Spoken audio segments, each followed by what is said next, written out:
अस्सलाम वालेकुम। आवाज़ आ रही है? सो जस्ट मुझे वो आयत कंप्लीट करनी है जो छूट गई थी, बिकॉज़ मैंने खाली उसको आप लोग को बताया था, एक्सप्लेन नहीं किया था। ज़्यादा वक्त नहीं लूँगी आप लोग का। तो फर्स्टली के उस शैतान ने कहा था कि आवाज़ आ रही? हाँ, परफेक्ट। फर्स्टली शैतान ने कहा था कि मैं उनके दाएं से आऊँगा, बाएं से आऊँगा। तो दाएं से मतलब क्या?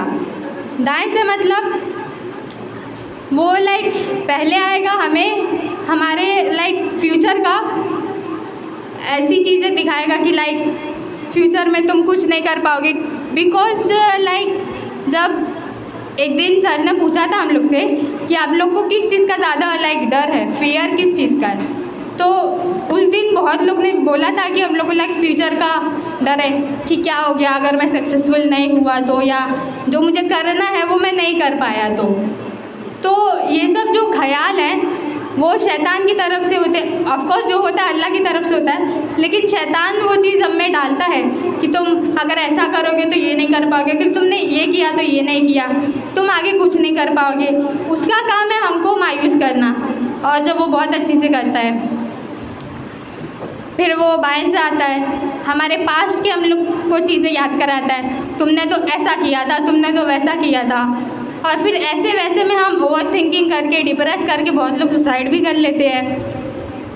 बोलता है वो कि बोलता नहीं, हम लोग को महसूस करवाता है, याद दिलाता है कि तुम इतने बद किरदार हो, तुम्हारी शादी भी ऐसे बद किरदार से होगी।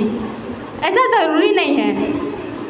ये मैं इसलिए कह रही हूँ क्योंकि अगर एक बद किरदार औरत या मर्द है, उसने तौबा कर लिया तो ज़रूरी नहीं है कि उसकी शादी बद किरदार से हो। उसने तौबा कर लिया, तौबा करने के बाद एक गुनहगार इंसान उतना ही पाक साफ़ हो जाता है जितना कि एक इंसान जिसने वो गुनाह किया ही ना हो वो होता है।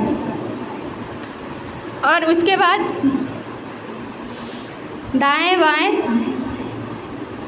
आगे और पीछे से नहीं, आगे से पीछे से मैंने आपको बता दिया, अब दाएं और बाएं का बचा है।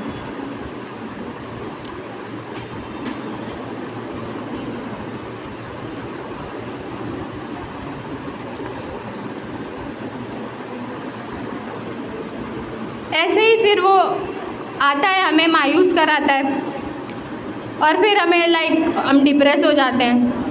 बहुत कम लोग होते हैं जो सुसाइड वाले फेज से निकल जाते हैं।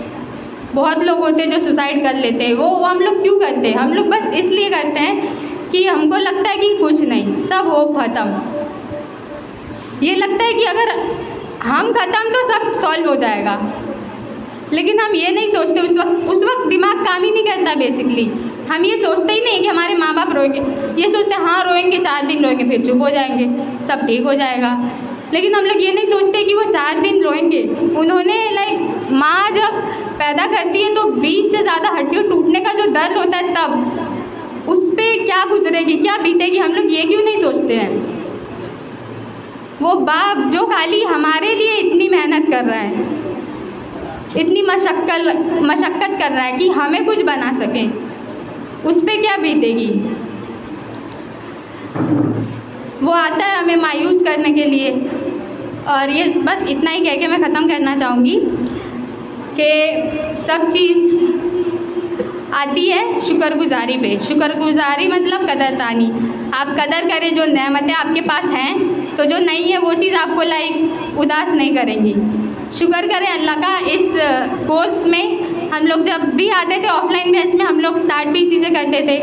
सर ने ही हम लोग को बहुत बेसिक सा मैसेज दिया है जो हम लोग भूल बैठे थे। एक बार और मैं शुक्रगुजारी थैंक करना चाहूँगी मोहफ़िज़ुर रहमान सर को कि उन्होंने हमें जो पता है वो भी बताया, जो नहीं पता वो भी पता, पर उस पर एक्ट करने का एक रास्ता दिखाया। Thank you so much sir and everyone.